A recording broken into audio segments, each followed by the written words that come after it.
L'accord sur les céréales ukrainiennes a été reconduit pour les 4 mois d'hiver. Depuis juillet, 11 millions de tonnes ont été livrées.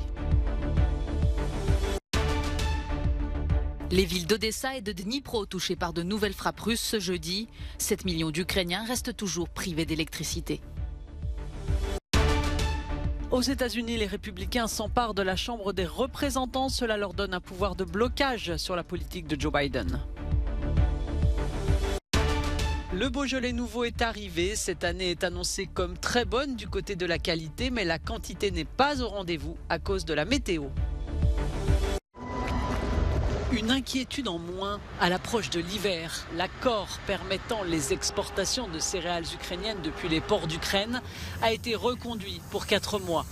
3 des parties impliquées dans cet accord, la Turquie, l'Ukraine et les Nations Unies l'ont confirmé, mais il n'y a pas eu de confirmation immédiate de Moscou. Plus de 11 millions de tonnes de céréales sont sorties des ports ukrainiens depuis juillet, évitant ainsi une crise alimentaire mondiale. L'accord reste fragile. Moscou s'en était temporairement désengagé et avait exigé sa suspension le mois dernier après la chute d'un missile en Crimée annexée.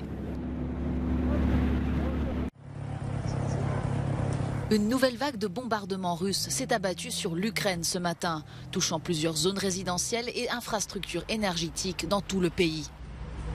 7 millions de foyers ne sont plus alimentés en électricité. À Lviv, ville la plus éloignée du front et proche de la Pologne, un tiers des habitants sont plongés dans le noir et le froid depuis 2 jours. Nous avons entendu les 2 explosions. La première explosion s'est produite pendant que nous étions dans un refuge. Alors j'ai attrapé mes enfants. La deuxième explosion était très puissante. La maison tremblait. J'avais peur que cela se produise dans notre arrière-cour. On entendait tout. À Kiev, ces frappes ont fait un mort et privé de courant la majorité des habitants. Le dirigeant russe Vladimir Poutine est accusé de vouloir geler les Ukrainiens en représailles au revers militaire que connaît son armée depuis plusieurs mois. À l'approche de l'hiver, la contre-offensive ukrainienne qui a permis la reconquête de plusieurs villes stratégiques dans le sud du pays ralentit. La probabilité d'une victoire militaire ukrainienne, définie par l'expulsion des Russes du pays, en incluant ceux qu'ils définissent comme la péninsule de Crimée, n'est pas militairement élevée.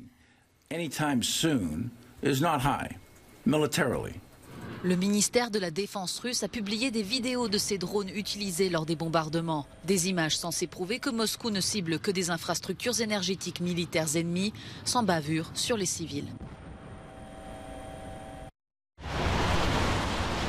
Les premiers flocons de neige sont tombés sur la capitale ukrainienne où les températures pourraient tomber dans les prochains jours à moins 10 degrés. Un refroidissement qui inquiète alors que de nombreuses infrastructures énergétiques du pays ont été détruites par les frappes russes, privant d'eau et d'électricité des millions d'Ukrainiens. Dans la ville de Kherson, libérée de l'occupation russe, la situation est particulièrement délicate. De la nourriture et des médicaments y sont acheminés, mais la demande augmente alors que de nombreux habitants rentrent chez eux. En cette période critique, l'Union européenne tient à réaffirmer son soutien humanitaire à l'Ukraine.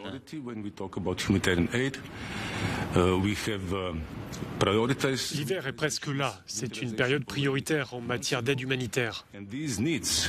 Les besoins à venir sont encore plus prononcés suite à la destruction systématique par la Russie des infrastructures essentielles en Ukraine.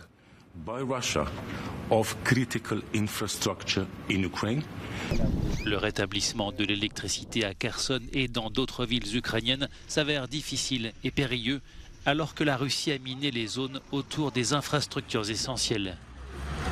L'euphorie qui a envahi les rues de Kherson après la libération de la ville a laissé place désormais à la dure réalité de la survie quotidienne. Les républicains ont repris le contrôle de la Chambre des représentants, ce qui leur donne un pouvoir de blocage sur la politique de Joe Biden jusqu'en 2024 et entraîne une division du Congrès. Après avoir échoué à s'emparer du Sénat, le Parti conservateur ne disposera toutefois que d'une très courte majorité à la Chambre basse. Le chef des républicains à la Chambre, Kevin McCarthy, est désormais favori dans la course à la tête de cette Assemblée. Dans ce tweet, Joe Biden a salué la victoire des Républicains et promis de travailler avec eux. On est toutefois bien loin de la vague géante promise par Donald Trump. Cela n'a pas empêché ce dernier d'annoncer sa candidature mardi pour la prochaine présidentielle. La performance de Joe Biden, dont le parti conserve le Sénat, constituerait le meilleur score d'un président en plus de 20 ans aux difficiles élections de mi-mandat. La Serbie, la Hongrie et l'Autriche veulent lutter ensemble contre l'immigration clandestine. Les dirigeants des 3 pays ont signé un protocole d'accord pour mettre en place rapidement des premières mesures. Parmi elles, la création d'une patrouille d'une centaine de personnes à la frontière avec la Macédoine du Nord, avec des véhicules équipés de caméras de vision nocturne et des drones dernier cri.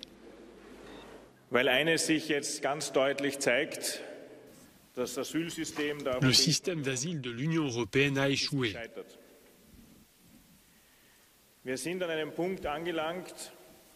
Nous en sommes arrivés au point où les différents pays européens recherchent de nouvelles formes de partenariat en dehors de ce qui est possible dans l'Union européenne.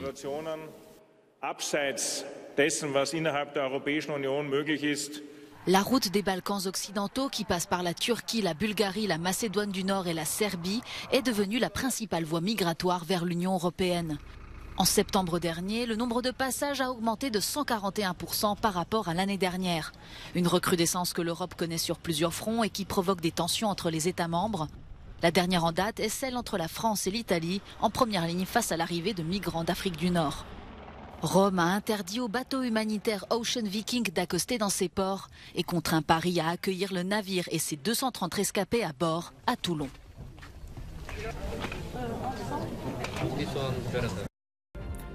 Chaque année, des milliers d'adolescents de toute l'Europe regardent 3 films nominés par l'Académie du film européen et choisissent un gagnant pour le prix du jeune public. Il s'agit d'une catégorie officielle des European Film Awards qui se tiendront à Reykjavik le 10 décembre et qui récompense le meilleur du cinéma européen.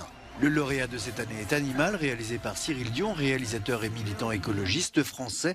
Le directeur de l'Académie nous présente le prix. Nous invitons les jeunes entre 12 et 14 ans à regarder 3 films nominés, des films de styles différents, venus de toute l'Europe, et le film Animal de Cyril Dion en faisait partie.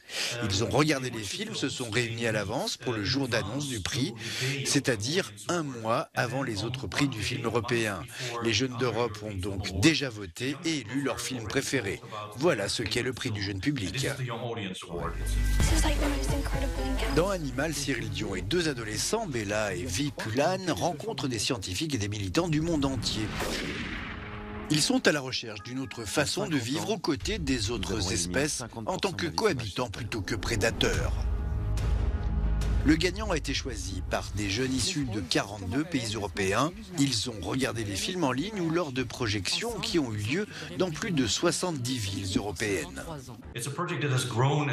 C'est un projet qui s'est surtout développé à l'époque où les projections n'étaient possibles qu'en ligne. Il était beaucoup plus facile d'atteindre un grand nombre de jeunes qui ne pouvaient pas venir au cinéma. Et maintenant, ça leur semble aussi naturel d'aller au cinéma que de continuer à regarder les films en ligne. Animal et les 2 autres films nominés sont visibles sur le site du Young Audience Awards.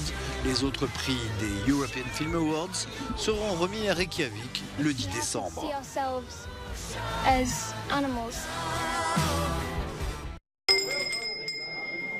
Messieurs, dames, nous lançons l'ouverture du Beaujolais nouveau. Au pied de cochon, à Paris, une seule vedette hier soir, le Beaujolais, un vin jeune cultivé plus au sud, près de Lyon, et qui chaque année en novembre rassemble des amateurs du monde entier. Mais cette année, on fera moins que les 18 millions de bouteilles de Beaujolais nouveau de 2021. La météo a pénalisé la production. Et voilà, messieurs. La fête du Beaujolais nouveau, c'est un moment de convivialité, de partage. Le vin, c'est le partage et le plaisir. On a une récolte qui est déficitaire en volume, mais qualitativement, on a des très jolis jus. Si vous goûtez les vins, vous verrez. 22 en Beaujolais, je suis très confiant sur le millésime, même pour les crus après. On voit que c'est un vin jeune.